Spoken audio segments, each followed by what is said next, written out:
Hey everybody, it's Funny here once again. Hope you're doing well today. It's more rambling about the Squarp Instruments Hermod Plus. It sounds like this.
Okay, here is video 2 on the Squarp Instruments Hermod Plus.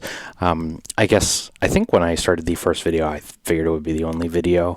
Then I quickly realized that I was never going to be able to cover everything in that video. And then now trying to shoot the second video, I'm quickly realizing I'm not going to be able to cover everything in 2 videos either. And I'm also realizing I don't think I'm ever going to be able to, even if I did somehow catch up to everything they've already made in the videos, they would surely release some firmware update that adds something else that's new. So I don't think it's realistic to cover everything on the Hermod Plus because it does so much. But today I think we're going to check out track modes and do a little bit of the on-air section, and then we'll go from there. There is so much to talk about on the Hermod Plus. Did I mention that? I already mentioned that? Okay. On that note, I think we are going to have to retouch on a couple things from the first video in case you are jumping into this from the, or in case you're jumping directly into the second video here, and I think that is okay too. So, because I need to build out a sequence for us to listen to today, I think that's okay. It'll be a good refresher for me. I'll just mention Hermod Plus. I did that ranking every eurorack sequencer that I've tried list. I don't think that list would actually change if I remade it today, and Hermod would definitely be at the top of it regardless of any way that it did change. But I do want to talk about the way in which it's organized real quick, and then we'll do some entering of sequence stuff. Okay, so when you boot up the Hermod Plus, you are on the sequencer screen here. I'll talk a little bit about the hierarchy of things that is a little bit confusing on this part. So it starts on the sequencer screen, and I wouldn't give up one of these 4 buttons for a project screen, but one of the weird quirks of it, though, is that the projects are within the sequence edit, even though sequences are stored within projects, if that makes sense. So I don't know if there's a good diagram that exists or one that exists of all of how things are arranged in the hierarchy of things in the Hermod, but if there isn't, I'm just going to have to make my own.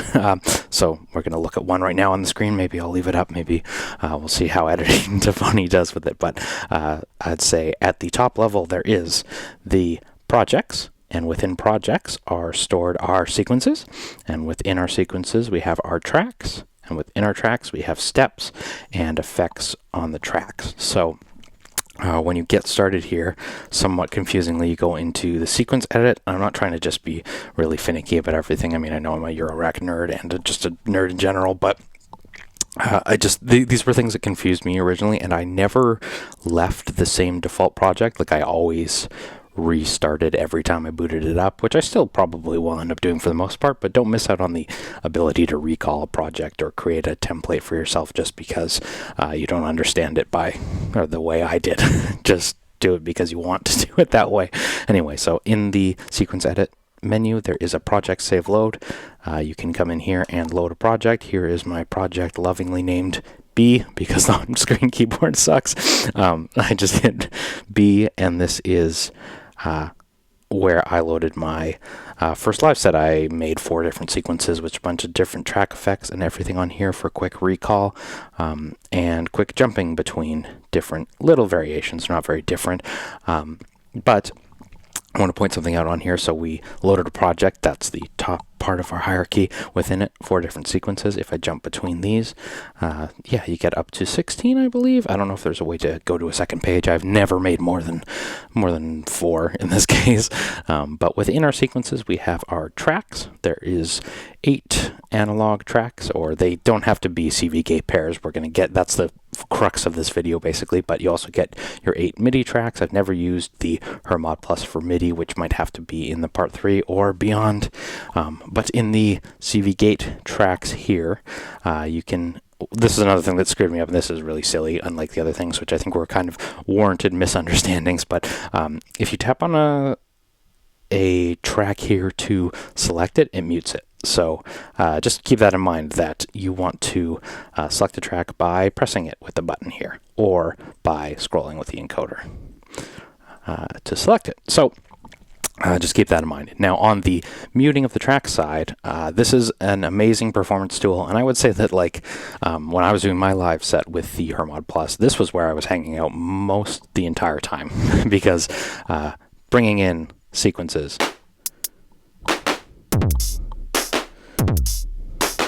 was kind of the crux. Now, real quick on this front, this is not how my drum voices are set up in the current configuration, if that makes sense. But just muting and unmuting tracks was kind of core to the workflow from that one, from my live performance. Now, I want to point something out real quick on this that I discovered on stage that I didn't expect. If you mute tracks and come over to the sequence view and switch sequences here, the mutes are stored at the sequence level. So keep that in mind if you want to either keep something muted or keep it unmuted, that when you jump between sequences, those things are stored. Now, I was asking my friend about this afterwards, and there is a global mute, but just remember that you can use that for a performance thing. If you want one sequence to take things away, you can store some mutes in it, or anyway, just don't do it without expecting it like I did on stage. Just remember to do it with some intention, and that there is a global way to do it that's separate from here. So that's tracks, sequences, projects, and then at the step level, we have this view, X and Y, to jump back and forth between pages. In the first video, I talked about the generator and the generator settings and how I really like that. It's really easy to create a whole bunch of varying triggers, notes, and quantize them using an effect. So effect has a whole bunch of things on board here. And I will say, sort of like, I'm not here to, Hermod, again, is my favorite sequencer. It's great, but some of the things that confused me about it were the terminology, and one of the things that's confusing about that is I get an effect being scale for quantization. I would call it a quantizer, but scale and scaler is fine. But so I was using a generator, and now all of the random notes that I created can all go into our minor Dorian in the key of F. Totally makes sense. But where it gets confusing on the effects front is that if I want to send out envelopes from the Hermod Plus, which is going to be one of the keys in this video, I need to come in here and make an envelope effect. Now, in my mind, an envelope is an effect, but it can be done. We're getting ahead of ourselves by teasing it here. If you do it at this level, you can apply it to internal things. So if you go to the destination, it can be the mod, it can be MIDI destinations and stuff. And so I came in here and I was like, oh, I want to do envelopes instead of gates at this output. And I don't believe there's any way to do that. So you have to do it in a different way that's kind of roundabout. And I assumed it wasn't possible because there's no destination for gate here. So what I was doing was keeping the Fuji here always close by the Hermod, because it has 8 inputs and 8 envelope outputs, and the Hermod has 8 gate outputs, so we can quickly convert those all to envelopes. But what we want to do today is harness the power of the Hermod to do both envelope generation and clocked LFOs, because in my video where I talked about my dream clocked In my video where I talked about my dream clocked modulation source, someone pointed out that the Hermod Plus could actually do all of that, so we're going to check that out today. Now, I want to go in here, and because we're working in my live performance project that I had before, we're going to start new.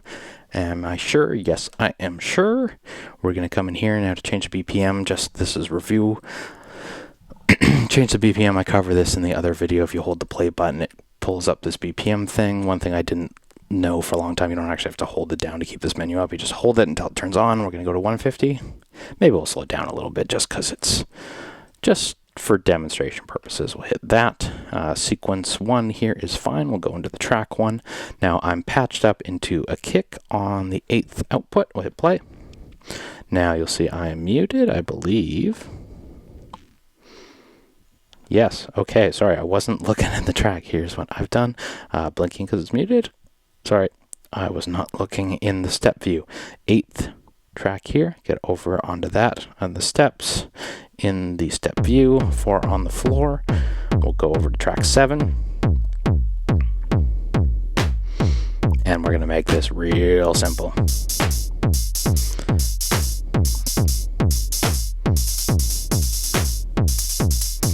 Now this hi-hat's a little dense, and I want to bring in some randomness by doing some probability, but in the case of the Hermod, it's called chance. We'll take that down to 50%.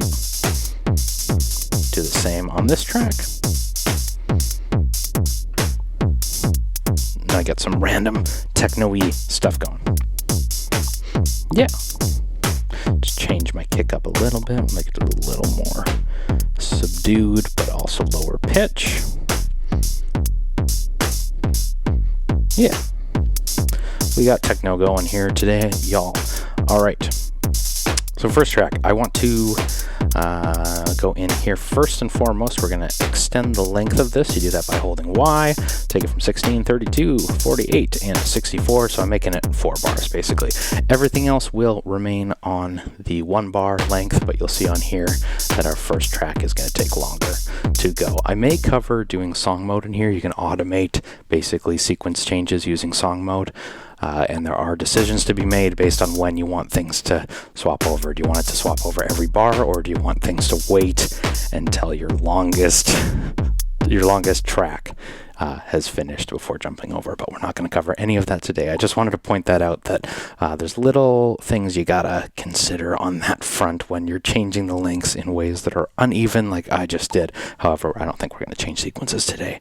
What we are going to do, though, is come into our track view, and I'm going to talk about what confused me the most about Hermod Plus when I was trying to figure out this thing to unlock all of the power that I've been missing from it. So on this view, I'm going to give you the preview into my own thoughts. I guess this entire channel is not a preview into my thoughts. It is a deep dive. But we're going to come in here, and we are going to we're standing on the first track. You'll see it's a note track. If we click the encoder, we get track edit. So when I said before that my goal originally is to output envelopes instead of gates, think about that when I'm trying to come in here and swap the output. You would expect, and this is where I thought I was doing something wrong here, and again, this isn't a takedown on the Hermod Plus, it's still my favorite, but like this is where I was confused. I thought you hold this down, and then you get these settings, and CV out, but these are global settings for the track's analog outputs. They are not, I could be misspeaking there, but they are not changes to the layout of the track itself. And layout, I would say, is not a great way, at least in my mind, to explain what we're trying to do. And a lot of the things that we're about to dive into, I would say, are only so confusing because they're named so confusingly, to me anyway. So we want to change the layout of a track. Well, I want to change the output of the gate, right? Ultimately, but you can't actually change the output of the gate, and I'll talk about that in a moment. But so we go into track edit, we hit layout. You can copy track, you can clear the track. This is also another thing that I missed a lot. I was always like manually deleting trigger by trigger because I couldn't figure out where to clear it. If you do want to do it, again, select your track, hit the encoder, go down, hit clear track. I don't think I have anything there, but We're clearing it anyway. Okay, back in. We'll go back into track layout. Now, there is a lot of stuff on here that makes mention of polyphony. So I've been in this menu before. And jump back out again because I wasn't looking to change the polyphony. I wasn't looking to use polyphony, right? I just want to output envelopes instead of gates. But this is where it's done. So what you actually want to do, and I originally thought, okay, in preparation for this video today, I thought, okay, one voice and modulation. I'll take volt per octave on the CV output and then envelope on the gate output. And that's not how it works. The gates are fixed as far as I know, which is fine. You just have to give up a second voice to do so. So under these, you need to go to two voices. Layout, you want mono and velocity, mono aftertouch, mono modulation is what I want. So I want to output an envelope. Okay, so now you can see, hopefully, on the screen here, hopefully it's not too blown out, but you can see this one's yellow because it's a note track, this one's blue because it's a modulation track. So now if we go back into our step on 1, I'm going to put down 4 on the floor. Now CV here, I'm going to change the pitch of it. So it's going to jump around.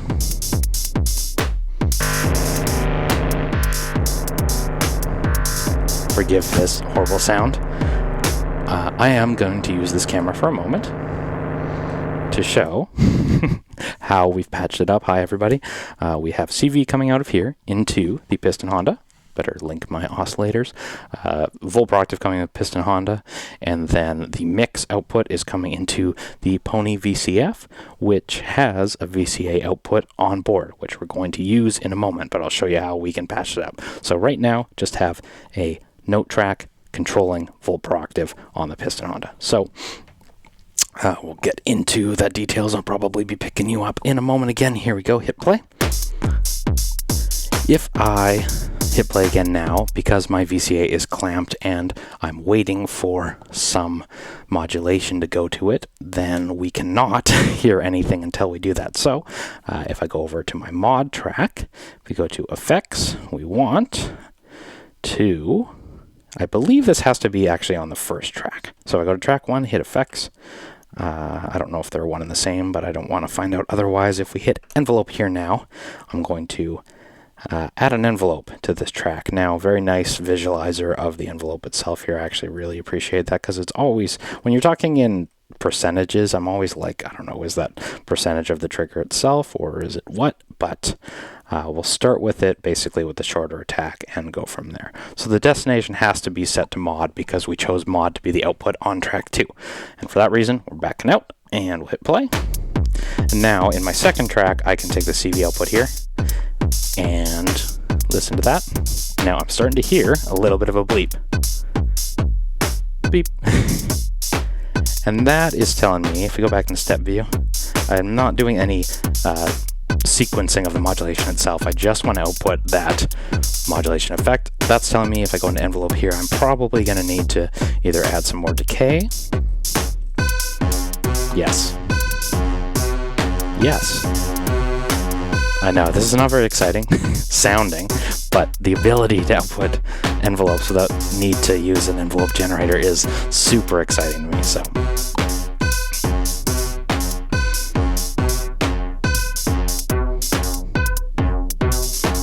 Yes, there we go.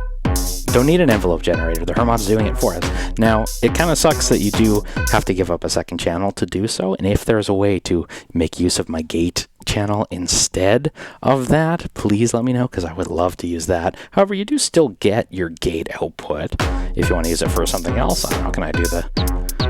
I'm just going to ping the resonance. I don't know if I wanted... I love birds, but I don't know if I wanted a cheaping one. It is Easter today. But maybe there's just another use of that gate that could be fun for you. Now, that being said, that's how you do the envelopes. I wish they named that better, because I feel like you could really... you're really missing out if you're not using any of this side of things, which I was really missing out myself. So if I go into track now, let's go into track 3. I made mention before of my ideal quad LFO sync modulation. We want to do that again here, but because this isn't tied to any track sequence or anything, we're just going to go to track edit, layout, one voice, modulation. So now it is simply a mod track. If I go into this effects here, we don't need to do any step sequencing, though you can put in, you can do voltage block-esque stuff here by sequencing modulation. So I hope I didn't just screw up my track here, but what I'm going to do is take the output here and use this to modulate my cutoff frequency. So I am throwing that in there. Let's hit play for fun, see how this goes.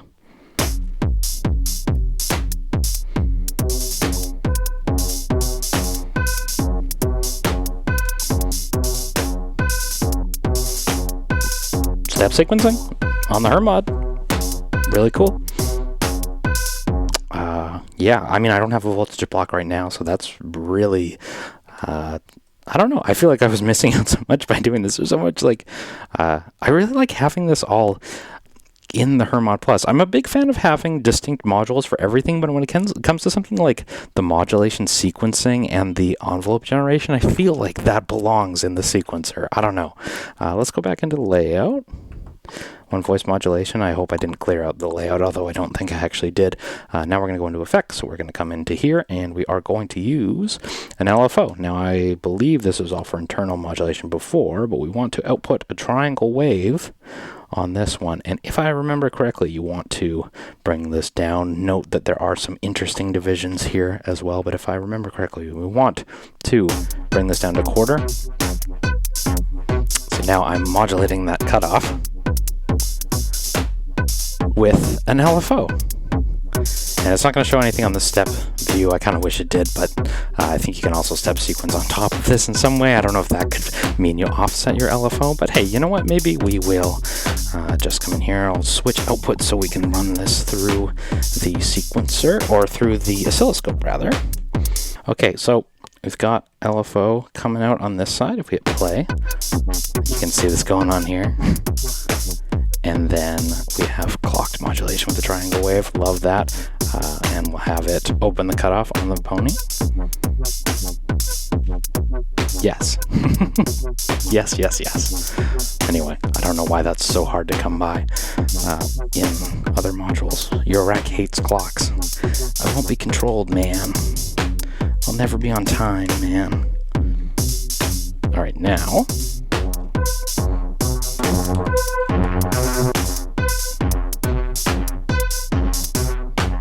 Now I'm using that LFO to modulate the wavetable scanning, and because stepped modulation sounds really nice for wavetable scanning, I'm going to turn off the LFO, and then we're going to do some step sequencing of the modulation. So bring that up.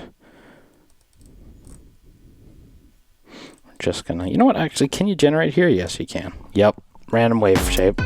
Love that. And then we'll increase the modulation. So if you look here, sorry, you're coming with me again. We got our random shapes here, and then I'll bring in the modulation.